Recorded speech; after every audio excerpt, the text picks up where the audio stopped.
6 minutes. That is all it takes. 6 extra minutes inserted into a football match. And suddenly, one of the biggest arguments around the World Cup isn't about players, managers, referees, or even VAR anymore. It's about stopping the game itself. Because what started as a small rule adjustment is now turning into something much bigger. And the deeper people look at it, the more uncomfortable the questions become. For years, hydration breaks barely existed in football conversations. They showed up occasionally. Extreme heat, dangerous temperatures, special situations. Nobody really cared. Nobody saw them as controversial because they were rare, temporary, situational. Now suddenly the conversation has changed. For the 2026 World Cup, mandatory hydration breaks have become one of the loudest debates surrounding the tournament. Not optional, mandatory, 2 separate 3-minute stoppages during matches. And immediately people started asking something very simple. Wait, why? Because football has survived 22 World Cups without making this standard. 22 World Cups where referees had discretion. 22 World Cups where the game flowed naturally and officials could react to conditions in real time. Now suddenly there is a universal rule. Not if it's hot, not if conditions become dangerous. Every game. And that tiny difference changed everything. Because once people looked closer, they realized nobody was actually arguing about the same thing. This wasn't one debate. This was 4 completely different fights happening at the same time. And every side thinks they're protecting football. The first group stepped in almost immediately. Doctors. Their argument sounds impossible to reject. Player safety. Because football's calendar keeps expanding. Summers keep getting hotter. Major tournaments are being played under increasingly difficult conditions. And when you start talking about dehydration, heat stress, and physical collapse, suddenly this doesn't sound like a sports argument anymore. It starts sounding like a medical issue. Some experts even argue the breaks are not enough. Not enough. 3 minutes, twice per game. They say that's already behind reality. They argue that with changing temperatures and increasing physical demands, breaks should actually be longer. 5 minutes, 6 minutes. To them, hydration isn't a convenience. It's a baseline requirement, a safety mechanism, and if you're listening only to that side, the debate seems finished. Case closed. Protect players. Move on, except then the players started talking, and suddenly things became complicated, because many players aren't rejecting hydration itself, they're rejecting uniformity. They're asking a different question. Why are we stopping games under identical rules when conditions are completely different? Because not every stadium is the same. Some venues have advanced cooling systems, some matches happen at night, some games happen in comfortable temperatures where heat isn't remotely dangerous. Yet the same mandatory break still arrives, and players started describing something else entirely. Momentum, rhythm, flow. Football players live inside rhythm. Managers talk about it constantly. Players talk about it constantly. Entire matches change because one team gains momentum for 10 minutes. Pressure builds. Crowds get louder. Defenses start cracking. Then suddenly, stop. Everybody walks to the sideline. Everything resets. And some players feel like football itself is being interrupted. Not protected, interrupted. But then came the fans, and things got louder because fans don't really speak in medical terms. Fans speak emotionally, and for many supporters, football's biggest strength has always been obvious. It doesn't stop. Basketball stops. American football stops. Baseball stops. Football keeps moving. 90 minutes. Continuous tension. Continuous pressure. Continuous drama.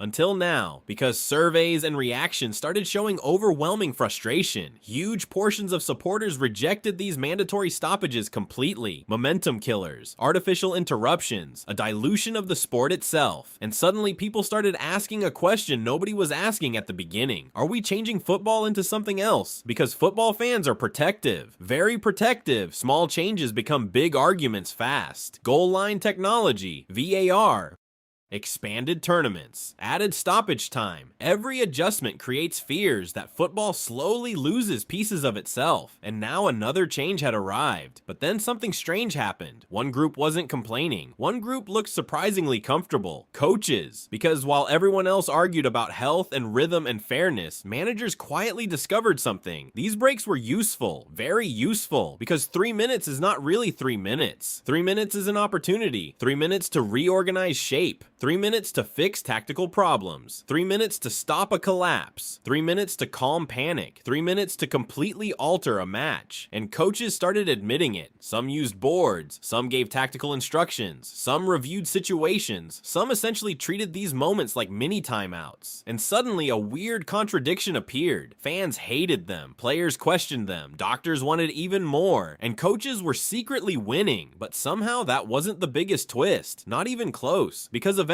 people started following something else: the money. Because eventually every major sports argument reaches the same place: who benefits? And this is where things started getting uncomfortable, because broadcasters didn't just see hydration breaks, they saw inventory, advertising inventory. Think about the numbers: 2 3-minute breaks, 6 total minutes added to every match. The 2026 World Cup is expected to have 104 matches. Multiply that. Now suddenly you're looking at over 10 hours. 10 hours of premium World Cup advertising space. 10 hours, not spread randomly across television schedules, not hidden somewhere nobody watches. 10 hours placed directly inside the biggest football tournament on earth. And suddenly people looked back and said, wait a second, wait, is this actually about hydration? Because some broadcasters don't even handle these moments the same way. Some global networks continue coverage, some stay with analysis, some remain inside the match environment, but others cut directly to commercials immediately, which creates an uncomfortable realization: the ad breaks aren't unavoidable, they're choices, different choices, meaning the financial opportunity isn't some side effect, it's sitting right there, visible. And now the argument started mutating again, because critics began asking whether football was watching a test run, not a hydration policy, a test run. Because if audiences gradually accept scheduled interruptions, what comes next? Longer breaks, more structured stoppages, official tactical windows, different match formats. People started throwing around a phrase that sounded ridiculous at first: 4 quarters, and initially it sounded absurd. Football becoming a quarter-based sport? No chance. No way. Until people remembered something uncomfortable. Most big changes sound ridiculous at the beginning. VAR sounded impossible. Expanded tournaments sounded impossible. Massive injury time additions sounded impossible. Then suddenly they weren't. And here's the part making people nervous: nobody can actually prove that's happening. There is no giant public statement saying football is becoming an advertisement machine. No document saying football will move toward quarter systems. No smoking gun sitting on a desk somewhere. That argument deserves to be acknowledged, because player safety matters, heat matters, medical science matters. These concerns are real, very real, but the problem is something else: trust. Because trust disappears when different groups look at the exact same policy and see completely different intentions. Doctors see safety, players see disruption, fans see dilution, coaches see opportunities, broadcasters see inventory.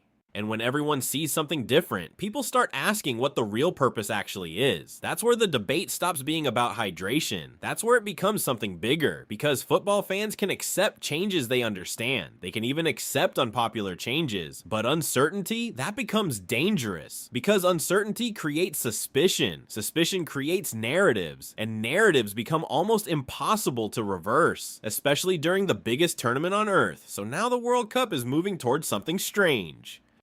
A situation where a rule designed to protect players somehow created arguments about tactics, commercial interests, the identity of football itself, and the future shape of the sport. And maybe that's the real story, not the breaks, the reaction to them. Because once people start wondering whether 6 minutes of hydration is actually 6 minutes of something else, that debate doesn't end at the World Cup. It follows football everywhere.